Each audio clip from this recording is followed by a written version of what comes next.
ಮೊದಲನೇದಾಗಿ ಈಗಾಗಲೇ ಎಲ್ರಿಗೂ ಗೊತ್ತಿರುವಂತೆ ಅವರು ಕಳೆದ ತಿಂಗಳು ಮಾರ್ಚ್ 27ನೇ ತಾರೀಕು ಅವರು ಇನ್ನು ಕಾಲು ಜಾಯಿಂಟ್ ಆಪ್ರೇಷನ್ಗೆ ಅಂತೇಳಿ ಯಶವಂತಪುರದಲ್ಲಿರ್ತಕ್ಕಂಥ ಮಣಿಪಾಲ್ ಆಸ್ಪತ್ರೆಯಲ್ಲಿ ಅವರು ಜಾಯಿನ್ ಆಗಿದ್ದರು.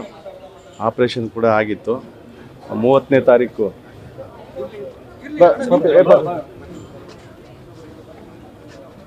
31ನೇ ತಾರೀಕು ಅವರು ಆ ಆಪ್ರೇಷನ್ ಮುಗಿಸ್ಕೊಂಡು 31ನೇ ತಾರೀಕು ಡಿಸ್ಚಾರ್ಜ್ ಆಗಬೇಕಾಗಿತ್ತು. ಅದರಲ್ಲಿ 30ನೇ ತಾರೀಕು ಅವರಿಗೆ ಲಂಗ್ ಇನ್ಸ್ಪೆಕ್ಷನ್ ಆಗಿ ಅನಾರೋಗ್ಯಕ್ಕೆ ತುತ್ತಾದರು. ಮತ್ತು ಅವ್ರಿಗೆ ವೆಂಟಿಲೇಟರ್ ಹಾಕಿ ಸಪೋರ್ಟ್ ಆಗಿಲ್ಲ ಅಂಥೇಳಿ ಅವ್ರಿಗೆ ಬೇರೆ ವ್ಯವಸ್ಥೆ ಮಾಡಿ ಅಲ್ಲೇ ಟ್ರೀಟ್ಮೆಂಟನ್ನು ಪಡಿತಾಯಿದ್ರು ಅವರು ಇಲ್ಲಿ ಮಣಿಪಾಲ್ ಆಸ್ಪತ್ರೆಯಲ್ಲಿ. ಅದಾದ ನಂತರ ಕಳೆದ 3 ದಿವಸದ ಕೆಳಗೆ ಅವ್ರನ್ನ ಕಿಮ್ಸ್ ಹಾಸ್ಪಿಟ್ಲ್ ಅಂದರೆ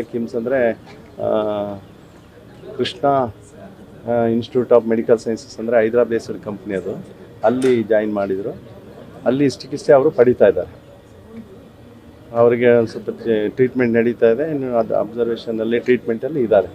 ಇಷ್ಟು ನನಗೆ ಗೊತ್ತು, ಯಾಕೆಂದರೆ ನಾನು ಮೊನ್ನೆ ಹೋಗಿ ಬಂದೆ, ಆ ಥರ ಗೊತ್ತು. ಮತ್ತು ಇನ್ನು ಬೇರೆ ರೀತಿಯಲ್ಲಿ ಮಾಧ್ಯಮದಲ್ಲಿ ಅದೇನು ಬರೀತದೆ, ಟ್ರೀಟ್ಮೆಂಟ್ ಇದೆ, ಲಂಗ್ಸನ್ನು ಅವ್ರಿಗೆ ರಿಕವರಿ ಆಗುತ್ತೆ ಅನ್ನೋ ಒಂದು ನಿರೀಕ್ಷೆಯಲ್ಲಿ ಇದ್ದಾರೆ.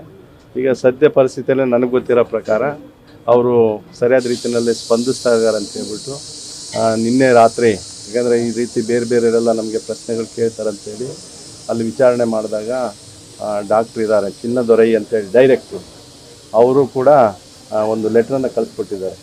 ನನ್ನ ಹತ್ರ ಇದೆ ವ್ಯಾಟ್ಸಪ್ಪಲ್ಲಿ. ಅವರು ಸರಿಯಾದ ರೀತಿಯಲ್ಲಿ ಸ್ಪಂದಿಸ್ತಾರೆ, ಟ್ರೀಟ್ಮೆಂಟಲ್ಲಿ ಇದ್ದಾರೆ ಸದ್ಯಕ್ಕೆ. ಇಷ್ಟು ಮಾಹಿತಿ ನನಗೆ ಗೊತ್ತು.